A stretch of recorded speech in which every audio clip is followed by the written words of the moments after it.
नमस्कार, मैं रवीश कुमार। अतीक अहमद और अशरफ अहमद की पुलिस की सुरक्षा में हत्या कर दी गई। इस तरह की घटना के साथ ही माहौल पैकेज में शामिल रहता है।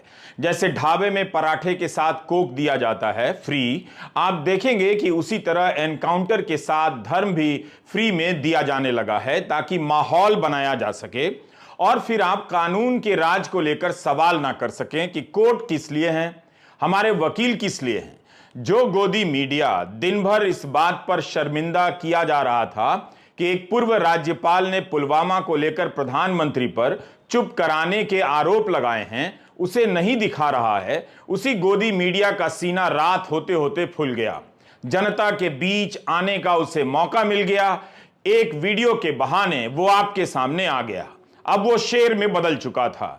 इस पूरे मामले से धर्म को निकाल दीजिए तो बेशर्मी का वो पर्दा अपने आप गिर जाता है जो लोगों की आंखों पर धर्म के नाम पर चढ़ाया गया है। इस बात को अनगिनत बार दोहराने से उन्हें फर्क नहीं पड़ेगा, लेकिन दोहराना तो पड़ेगा कि पुलिस के सामने गोली चलाकर हत्यारे जय श्री राम बोलते हैं। राजनीति के रास्ते से निकलकर यह नारा कहां कहां पहुंचाया जा रहा है, इसे लेकर थोड़ी चिंता तो करनी ही चाहिए। मगर माहौल ऐसा बना दिया गया है कि आप इस गलत को भी गलत नहीं कह सकते। ट्विटर पर कई लोगों ने लिखा, जल्दी ही अदालतों को बंद कर दिया जाएगा और गोदी मीडिया के चैनलों को अदालत घोषित कर दिया जाएगा। हम वो वीडियो नहीं दिखाएंगे जिसके फ्रेम में अतीक अहमद और अशरफ अहमद मीडिया से बात कर रहे हैं और फ्रेम में एक पिस्टल आती है, गोली मार देती है। लवलेश तिवारी, सन्नी और अरुण मौर्य को पकड़ लिया गया है। इन्होंने जय श्री राम का नारा लगाकर राम की मर्यादा का सम्मान किया है या अपमान, इस पर बहस आप जरूर कीजिए अगर आप होश में हैं तो। हम हत्या से जुड़ी सभी तस्वीरों को धुंधला कर रहे हैं ताकि इसका मनोवैज्ञानिक असर किसी पर दूसरे तरीके से ना पड़े। जिन हिंदी के अखबारों में निर्यात का आधा अधूरा आंकड़ा छपता है, बहुत सारे तथ्यों को छुपा लिया जाता है, उन हिंदी के अखबारों में आज यह खबर सही छपी है। अमर उजाला की हेडलाइन है, अतीक और अशरफ की पुलिस हिरासत में हत्या। जागरण की हेडलाइन कुछ अलग है, पुलिस हिरासत वाली बात नहीं है, केवल हत्या की बात है। मीडिया कर्मी बन आए थे आरोपित, वारदात के बाद लगाया जय श्री राम का नारा, यह जागरण में लिखा है। अमर उजाला ने हेडलाइन के नीचे लिखा है कि प्रयागराज में मेडिकल परीक्षण के लिए ले जाते समय बाइक पर आए 3 युवकों ने किया हमला, 18 गोलियां चलाई, तीनों गिरफ्तार। यह बात सही है कि अतीक अहमद और अशरफ अहमद गंभीर अपराध के कई मामलों में जेल में बंद थे। हाल ही में गवाह उमेश पाल की हत्या में इनके साथी विजय चौधरी को गोली चलाते देखा गया। इसके अलावा बेटा असद, ड्राइवर अरबाज, साथी गुलाम और गुड्डू मुस्लिम भी देखा जा सकता है। गुड्डू मुस्लिम के अलावा सब पुलिस द्वारा मुठभेड़ में मारे जा चुके हैं। बेटे असद पर यह एकमात्र केस था, लेकिन कोई यह हेडलाइन क्यों नहीं लिख पाया कि राज योगी का उनकी पुलिस के बीच आकर 3 हत्यारे 18 गोलियां चलाकर 2 की हत्या कर जाते हैं। यूपी में कानून व्यवस्था का बुरा हाल, अपराधियों का हौसला बढ़ा, इस तरह की हेडलाइन लिखने की हिम्मत अब अखबारों में नहीं बची है। अब ऐसा शायद ही कोई लिख पाएगा। इस सवाल को गायब करने के लिए ही या आपको पता न चले, अमर उजाला के पेज 7 की अब बैनर हेडलाइन देखिए, फिल्मी अंदाज में हुआ माफिया अतीक का अंत। राज्य की नाकामी को लेकर कोई सवाल नहीं है, यह अपराधियों की लाश नहीं है, बल्कि किसी भी व्यवस्था के लाश में बदलने की तस्वीर है जिसमें हत्यारों को लाइसेंस दिया जा रहा है। खराब व्यवस्था हर किसी के लिए खराब होती है। जिसकी हत्या हुई वो अपराधी है, इसलिए हत्या सही हो जाएगी, यह भयानक है। पुलिस की मौजूदगी और गिरफ्त में 2 लोगों को कोई इतनी आसानी से मार जाए, वो भी कैमरों के सामने, उस पर भी लोग जश्न मनाएं और उस जश्न में आप साफ देख सकते हैं कि केवल धर्म है। धर्म को हटा दीजिए तो इस जश्न में कुछ भी नहीं है। इस सही के दम पर उस गलत को सही बताया जा रहा है जो सही नहीं है। मैंने इस मामले में गोदी मीडिया का कोई प्रसारण नहीं देखा। पता नहीं आप कब देखना बंद करेंगे। इतना आसान सा काम आपसे नहीं होता है। गोदी मीडिया देखना बंद कर दीजिए। फिर भी जिन्होंने देखा, क्या बता सकते हैं कि मुठभेड़ के बहाने पुलिस का इकबाल बुलंद बताने वाला गोदी मीडिया इस हत्या के बाद पुलिस के इकबाल को खत्म बता रहा था? इसलिए हत्या और एनकाउंटर नहीं, यहां धर्म महत्वपूर्ण है, जिसके नाम पर हर तरह के अधर्म को सही ठहराया जा रहा है। अधर्म ने धर्म को लगता है गुलाम बना लिया है, जब चाहता है धर्म को हाँक ले जाता है। वो बात किताबों में रह गई है कि धर्म साहस देता है, नैतिक बल देता है। इसके नाम पर चुप कराने का एक सामाजिक राजनीतिक वातावरण तैयार कर दिया जाता है, जहां आपको चुप रहना पड़ता है, जहां एक राज्यपाल को भी चुप रह जाना पड़ता है।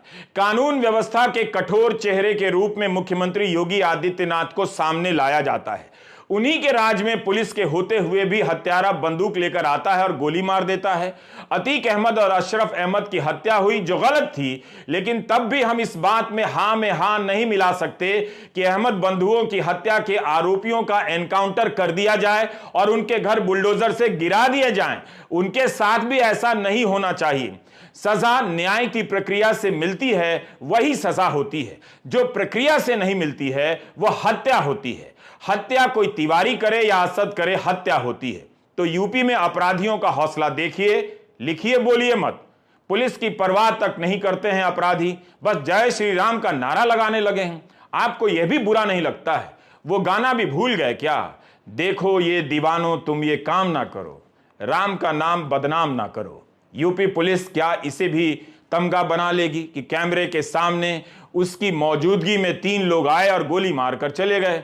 हत्यारों ने जय श्री राम का नाम लेकर यूपी पुलिस के इकबाल को बुलंद कर दिया या खत्म कर दिया। इस पर बहस आप तभी जीत सकते हैं जब तक धर्म का इस्तेमाल करेंगे। जैसे ही धर्म निकाल देंगे, आप हर बहस हार जाएंगे। बिना धर्म के आप इस अधर्म को सही नहीं ठहरा सकते हैं। धर्म की अगर बात होती तो पत्रकारिता का यही धर्म था कि वह पूर्व राज्यपाल के सवालों से प्रधानमंत्री मोदी से जवाब मांगे, सरकार से पूछे। लेकिन गोदी मीडिया ने इस खबर को गायब कर दिया। कांग्रेस पार्टी ने प्रेस कॉन्फ्रेंस की तो सीधा प्रसारण नहीं दिखाया गया। जयराम रमेश ने ट्वीट किया कि प्रेस कॉन्फ्रेंस बैन कर दिया गया। न्यूज चैनलों के जरिए लोकतंत्र की हत्या को लेकर बहस होनी चाहिए थी, मगर प्रयागराज में हत्यारा टीवी रिपोर्टर ही बनकर आ गया और पुलिस से घिरे अतीक अहमद और अशरफ को गोली मार गया। जय श्री राम के नारे लगाता हुआ लोकतंत्र के हत्यारे गोदी मीडिया का हीरो भी बन गया। सत्यपाल मलिक के बयानों से खबर बननी थी, उसकी एक दिन में दूसरी बार हत्या कर दी गई उस खबर की। पहली बार जब मीडिया ने नहीं दिखाया और दूसरी बार इस अपराध बोध से बचने के लिए टीवी रिपोर्टर बनकर आए हत्यारों को दिखाने लग गया। गोदी मीडिया की यही नियति है, हत्यारों को अब हीरो ही बनाना है। क्या यह भयानक नहीं है कि हत्यारे टीवी रिपोर्टर बनकर आए थे? हत्यारे भी शायद जान गए हैं कि इस समय का सबसे बड़ा हत्यारा कौन है। जब पत्रकारों का रूप धरकर हत्यारे पुलिस के सामने हत्या करने लग जाएं, तब उन पत्रकारों को भी डरना चाहिए जो दिन रात लोकतंत्र की हत्या कर रहे हैं। गोदी मीडिया लोकतंत्र का हत्यारा है। अदानी पूर्व एनडीटीवी के कई कार्यक्रम में यह बात दोहराता था। मैं नहीं चाहता कि मेरी हर बात सही हो जाए और खासकर ऐसी, लेकिन यह लोकतंत्र की हत्या नहीं तो क्या है कि एक पूर्व राज्यपाल के गंभीर आरोपों को न छापा जाता है न दिखाया जाता है। अमर उजाला और दैनिक जागरण में खबर छपी है कि 3 सदस्यों का न्यायिक आयोग अतीक और अशरफ की हत्या के मामले में जांच करेगा। जाहिर है यह घटना जश्न के लायक नहीं होगी। न्यायिक आयोग क्या अब यह कह देगा कि पुलिस वहां पर लाचार खड़ी रही, बहुत अच्छा किया? यह तो कहने के लिए न्यायिक आयोग नहीं बना है। तो जो लोग जश्न मना रहे हैं वो केवल धर्म के आधार पर मना रहे हैं, ये उनकी गलती है। इस तरह से बदनाम मत कीजिए जिस तरह से अपराधियों ने पुलिस के सामने 18 गोलियां चलाकर धार्मिक नारे लगाए। पूरे उत्तर प्रदेश में धारा 144 लगा दी गई है, अलर्ट जारी है। बांदा के लवलेश तिवारी, हमीरपुर के अरुण मौर्य और कासगंज के सनी क्या अब नए माफिया हैं? इन्होंने क्या यूपी पुलिस का इकबाल बढ़ा दिया है या गिरा दिया है? भाई, पुलिस के सामने बिल्कुल करीब जाकर कोई गोली चला दे। मैं नहीं जानता कि इससे अखिलेश यादव को वोटों का कितना नुकसान होगा, मगर इस हत्या पर सवाल उठाकर उन्होंने वही किया जो हर किसी को करना चाहिए। अखिलेश ने ट्वीट किया कि यूपी में अपराध की पराकाष्ठा हो गई है, अपराधियों के हौसले बुलंद हैं। जब पुलिस की सुरक्षा घेरे के बीच सरेआम किसी की भी हत्या की जा सकती है तो आप जनता की सुरक्षा का क्या? जनता के बीच भय का वातावरण बन रहा है। लगता है कुछ लोग जानबूझकर ऐसा वातावरण वातावरण बना रहे हैं। राष्ट्रीय लोकदल के नेता जयंत चौधरी ने कहा कि क्या लोकतंत्र में ऐसा संभव है। मायावती ने ट्वीट किया कि गुजरात जेल से अतीक अहमद और बरेली जेल से लाए गए उनके भाई अशरफ की प्रयागराज में कल रात पुलिस हिरासत में ही खुलेआम गोली मारकर हत्या हुई। उमेश पाल जघन्य हत्याकांड की तरह ही यूपी सरकार की कानून व्यवस्था व उसकी कार्यप्रणाली पर अनेक गंभीर प्रश्न चिन्ह खड़े करती है। प्रियंका गांधी ने ट्वीट किया है कि हमारे देश का कानून संविधान में लिखा गया है, यह कानून सर्वोपरि है। अपराधियों को कड़ी से कड़ी सजा मिलनी चाहिए, मगर देश के कानून के तहत होनी चाहिए। किसी भी सियासी मकसद से कानून के राज और न्यायिक प्रक्रिया से खिलवाड़ करना या उसका उल्लंघन करना हमारे लोकतंत्र के लिए सही नहीं है। एनकाउंटर और पुलिस की मौजूदगी में हत्या की घटना पर अगर समाज जश्न मनाने लगेगा, किसी और बहाने से तारीफ करेगा, तो वह एक दिन जरूर अपने बच्चों को कोचिंग की जगह किसी गिरोह में भेजने लग जाएगा कि कम से कम इस काम से टीवी पर नाम तो होगा। थोड़ा तो सोचिए, धर्म आपको न्यायप्रिय बनाता है या गुंडा बनाता है। राज्यसभा सांसद कपिल सिब्बल ने कहा कि यूपी में 2 हत्याएं हुई हैं, एक अतीक अहमद और उसके भाई की और दूसरी कानून व्यवस्था की। अब हम आपको बताते हैं कि यूपी बीजेपी के नेता और एक मंत्री के बयान किस तरह से अखबार में छपे हैं। स्वतंत्र देव सिंह के ट्वीट को अमर उजाला ने बॉक्स आइटम में लिखा है। बीजेपी के पूर्व प्रदेश अध्यक्ष स्वतंत्र देव सिंह ने कहा कि पाप और पुण्य का हिसाब इसी जन्म में होता है। वित्त मंत्री सुरेश खन्ना ने कहा है, जैसा कि अखबार ने छापा है, कि जुल्म बढ़ता है तो कुदरत सक्रिय होती है, यह तालिबानी लेकिन कुदरती फैसला है। मंत्री सुरेश खन्ना कह रहे हैं यह तालिबानी लेकिन कुदरती फैसला है। कौन उन्हें समझाए कि तालिबानी बताकर आप उन नारों पर सवाल खड़े कर रहे हैं कि योगी के राज में कानून व्यवस्था बुलंद है। बुलंद है तो तालिबानी तरीके से फैसला लेने की जरूरत क्यों और कैसे? क्या लवलेश तिवारी, अरुण मौर्य और सनी नए तालिबान हैं? क्या तालिबानी का कोई नया धार्मिक संस्करण मार्केट में लॉन्च हुआ है? मैं यही सोच रहा हूं कि आज सुबह सुबह हाउसिंग सोसाइटी के व्हाट्सएप ग्रुप में क्या इसे सही बताया जा रहा होगा? क्या लोग हत्या और खून के सीधा प्रसारण पर नारे लगा रहे होंगे, सही बता रहे होंगे? राम की मर्यादा की उनकी जो भी समझ है अच्छी ही होगी, मानकर चलना चाहिए। उस हिसाब से जय श्री राम का नारा लगाना सही था या गलत? और मंत्री का कहना कि तालिबानी लेकिन कुदरती फैसला है, यह सही है या गलत? व्हाट्सएप आंटी ने आज सुबह से ही मोर्चा संभाल लिया होगा और व्हाट्सएप अंकिल तो गेट से ही नारे लगा रहे होंगे, हत्यारे केवल 3 नहीं हैं, आप अपनी गिनती तो सही कर लीजिए। न्यूज लॉन्ड्री के अभिनंदन सेकरी ने ट्वीट किया है कि क्या किसी को आइडिया है कि इसके पहले कितनी बार अतीक अहमद और अशरफ अहमद को मीडिया के सामने बाइट देने के लिए पुलिस ने पेश किया है? अब आप पुलिस के ही इस बयान को मिलाकर देखिए कि 3 लोग मीडिया कर्मी बनकर आए थे, इसी दौरान गोली मारी गई। इसमें एक सिपाही और एक पत्रकार को भी चोटें आई हैं। पूरे मामले की जांच की जा रही है। रमेश शर्मा पुलिस कमिश्नर का यह बयान है जो छपा है। अब पुलिस से यह सवाल कौन पूछे जो अभिनंदन ने पूछा है? यहां तो जागरण ने पेज नंबर 2 पर जिस तरह से खबर लिखी है उससे यही लगता है कि कुदरती न्याय की थ्योरी यहां भी मान ली गई है।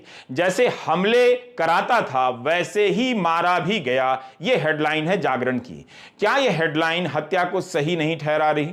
पूरे पन्ने में इस तरह की हेडलाइन आपको दिख जाएगी और यह खबर बिल्कुल नीचे कि एक भी गोली नहीं चला पाए पुलिसकर्मी। जागरण ने लिखा है कि गोली दागने वाले हमलावरों को पुलिसकर्मी पहले पहचानने में चूके और फिर उनकी अंगुलियां अपने असलहों के ट्रिगर तक भी ना पहुंच सकी। जिस तरह बदमाशों ने कुछ ही देर में ताबड़तोड़ गोलियां दागी और उस दौरान सामने खड़े पुलिसकर्मी तमाशबीन बने रहे, इसे लेकर भी सवाल उठ रहे हैं। दरअसल यही तो सवाल है और यही पत्रकारिता है, मगर इसकी भी किस्मत देखिए, उसी अखबार में किसी कोने में इस सवाल को जगह मिल गई है। सवाल बचे हुए हैं, अभी पूरी तरह से इनकी हत्या नहीं हुई है। आम लोग इस तरह से तो बातें करते हैं, कई बार हताशा में करते हैं, उनकी बात एक सीमा पर पहुंच जाती है तो कह देते हैं कि जो होना था सही हुआ। लेकिन पत्रकारों को तो व्यवस्था से सवाल पूछना चाहिए, कानून व्यवस्था के सवालों को सामने रखना चाहिए। हत्यारे अगर पत्रकार बनकर आने लग जाएं, तब तो पत्रकारों को अपने लिए भी पूछना चाहिए। यही पूछ लेते कि जब गोदी मीडिया लोकतंत्र की हत्या कर ही रहा है, तो फिर हत्यारे पत्रकार बनकर क्यों आ रहे हैं? इनकी क्या जरूरत है? उनकी जगह क्यों ले रहे हैं? Do you get my point? अपराध के 100 से अधिक मामलों में जेल में बंद अतीक अहमद और अशरफ अहमद की हत्या हुई है। इसे सही ठहराने वाले भूल गए कि योगी की पुलिस के सामने अपराधी गोली चलाने की हिम्मत कर गए और पत्रकार बनकर आ गए। ये इंडियन एक्सप्रेस की खबर है। उमेश पाल की हत्या के मामले में 6 गवाह अब तक मारे जा चुके हैं। ये सभी अतीक की साइड के हैं। असद, अरबाज, गुलाम हसन, अतीक, अशरफ और विजय चौधरी। अतीक अहमद ने लोअर कोर्ट से लेकर सुप्रीम कोर्ट में गुहार लगाई कि उनकी जान को खतरा है। सुप्रीम कोर्ट ने कहा कि राज्य की मशीनरी आपका ध्यान रखेगी। क्या सुप्रीम कोर्ट अब पूछेगा कि राज्य की मशीनरी क्यों फेल हो गई? अमर उजाला के ये 2 बॉक्स आइटम हिंदी में देख लीजिए। झांसी में अतीक ने जताई थी आशंका और अशरफ ने कहा था 2 सप्ताह बाद निपटा दिया जाऊंगा। इसे केवल छापा गया है, पूछा नहीं गया है। आईटी सेल और जश्न मनाने वाले मेरे इस वीडियो को बहुत ध्यान से देखेंगे। कुछ ऐसा हिस्सा निकाल लेंगे जिससे वे साबित कर सकें, ट्रोल कर सके कि माफिया और डॉन का बचाव किया जा रहा है, जबकि ऐसा नहीं है। मगर वो ऐसा करेंगे।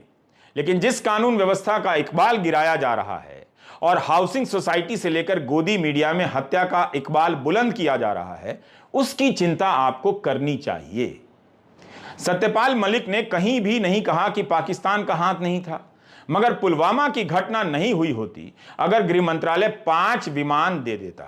मैंने 15 अप्रैल के वीडियो में एक गलती कर दी, विमान की जगह हेलीकॉप्टर बोल दिया। अब सुधार रहा हूं। टेलीग्राफ की यह हेडलाइन देखिए। जब लोकतंत्र के प्रहरी फेल हो जाते हैं तो कुत्तों को भी भौंकना बंद कर देना चाहिए। मतलब क्या बच जाता है फिर? इसलिए आप बगल वाली हेडलाइन देखिए। प्रधानमंत्री जी, आप मलिक पर चुप क्यों हैं? ये वाली बात पूछ लीजिए। पुलवामा में गृह मंत्रालय ने 5 विमान अगर दे दिए होते तो 40 जवान शहीद नहीं होते। यह सवाल मीडिया ने कितनी बार पूछा और अतीक अहमद की हत्या का वीडियो कितनी बार दिखाया कि पुलिस खड़ी है, गोली चल रही है, आप देख रहे हैं, लेकिन क्या उसके प्रसारण में यह सवाल सुन रहे हैं कि पुलिस क्या कर रही है? सोचिए, अधर्म ना हो तो इस धर्म की रक्षा एक दिन नहीं की जा सकती है। इस हाल पर इन लोगों ने पहुंचा दिया है। नमस्कार, मैं रवीश कुमार।